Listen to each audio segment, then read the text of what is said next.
Mana ushimwa kubw'iki gitondo kubw'uyu munsi twangereyeho twaba tugiye ku mwuka w'abazima.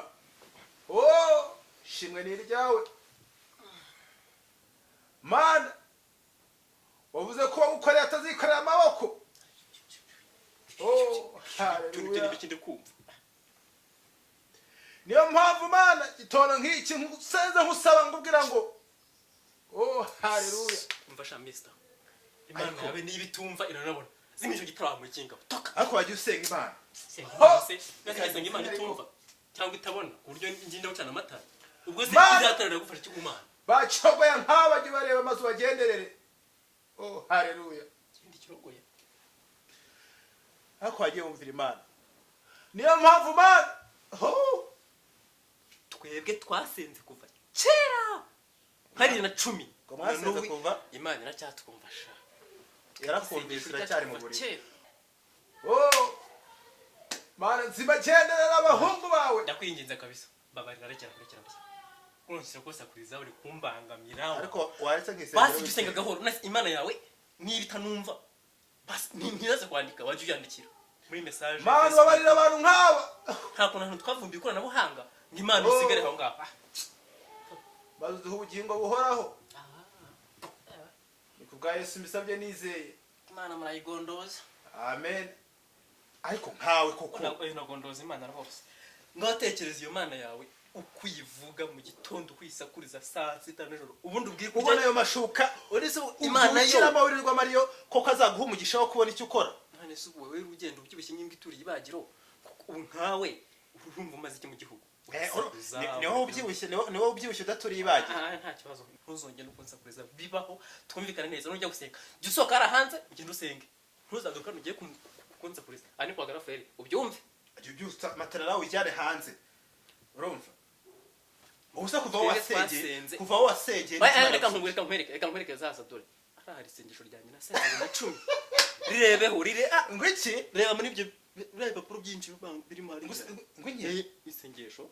Ariko narombewe. Rirebemo wowe usenga. Isengesho se barijyanika ku rupapuro. Rusacya mpimpa. Reka mfe kureba.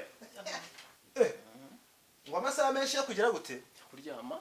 Se ntiyampaye ko karuko uza unyicira hejuru mvuga amagambo ukanayica ntiyampaye nyine. Reka nkubaza. Ubu kuva waryamiye koko mwiri sengesho wasabye. Ni cyungutse. Ubuse kuva wavugiye aho wavugiye usakuriza umwungutse iki nyine. Reka wabwize ukuri. Ugiye kubona ko Imana ngize umuntu wakuri kwihorera. Ngize umuntu ko urawufite. Ukuri ko ntabwo. Ariko se ntunagira n'isoni ngo ubuse amafaranga menshi ufite nayahe? Niba atanaza kazaza kana amafaranga si ikibazo. Ejo se wari muhambwa wa muhungu wakugurize 500. Amurize 500. Ariko si ikibazo na banki zitanga imyenda. Warakoze kuguha wako ariko nta kintu uzabona utavunitse. Ngo komba byinshi ufite byinshi biheze. Imana nsenga inyumva. Natwe twese ratwumva. Twumva.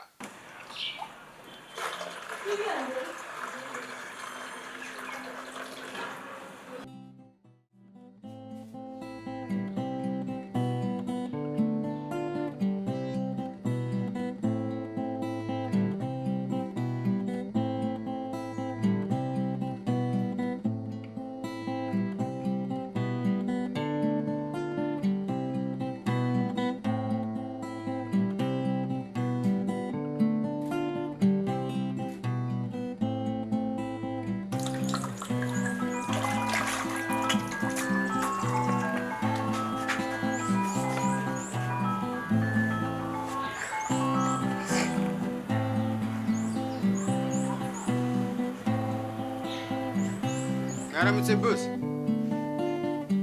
Aha ntumva ahubwo uravuga neza kabisa. N'abasore banjye turiteguye turata tugapakurura. Ni Fuso cyangwa ni Daihatsu? Reka ntuzi ko mfite abasore b'inkorokoro. Barumuna banjye bose bari iwanjye n'ibisore by'inkorokoro turata tugapakurura mu minota mike cyane. Harimo intebe zirenga 1000 se. Bwo se udutebe 1000 mu minota ingahe turiwe tuturangije. Turadupakurura mu minota mike, mu minota 30 turaba tubirangije, udutera 10 ryacu twigendera ubundi umunsi wirirwa umeze neza. naho hafi ku mashuri neza. Oya ayo mashuri ndahazi sinjya nza se n'ejo bundi nari ndimo kuhapakurura udusima nta kibazo. Ahubwo se nta nubwo waherukaga kumpa akazi rega akanze uyu munsi uranangurira dore wari umaze igihe waranyibagiwe. Sawa mu minota 10 ndaba nkugezeho. ariko Jose reka nkubaze kuva kuwa mbere nitwa Joe ngaki kana narume Joseph ryo mu cyaro wanjye ngo Jo Azimana muracyaryama imana. kuva kuwa mbere Turacyajyama imana. Grafre kuyira saa 3 akiri mu buriri Cyane mu byuke mani habonetse akazi tugiye. ntiwumva sha ntiwumva akazi twe turasenga tugasubizwa akazi kabonetse nyine wow ntiwumva Grafre wowe urahure mu buriri gusa tumvira akazi Nakazi kamani turanaduhemba neza. kahenye Ntabwo nakazi nugupakurura intebe yari ku mashuri. aha wow ngoke Asa nibiki. njye n'amashuri neza njya gupagura Mani giye boss maze kumubwira ko mfite abasore b'inkorokoro nimunengwe. shaka abandi nyine reka mubwize ukuri hariya hirya mu gihe gupakura intebe ndanahapurayinze tekereza abana nzajya kwigisha inama y'akazi bakabona urasona gupakura intebe abaki tumataye baba bake Erega babaki mva muvande reka nkubwire. Abakenye. Gupakurura intebe nta kosa ririmo.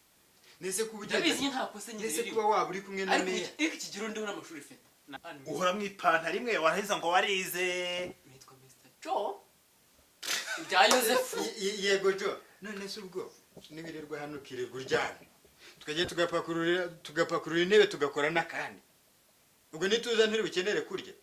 sasa hago mu kugenda kanutunga Grafre reka nshyiremo agapira twigendere umureke akazi keza nzareba ayo mashoka icyo uzayakuramo akazi keza wana ati niryamye shaka isano bandi hano nkaho tugira uko kubigendeye twimurego turega nyine twiryamire nyine wese mwararushya ahubwo n'amashuri dufite Reka nze-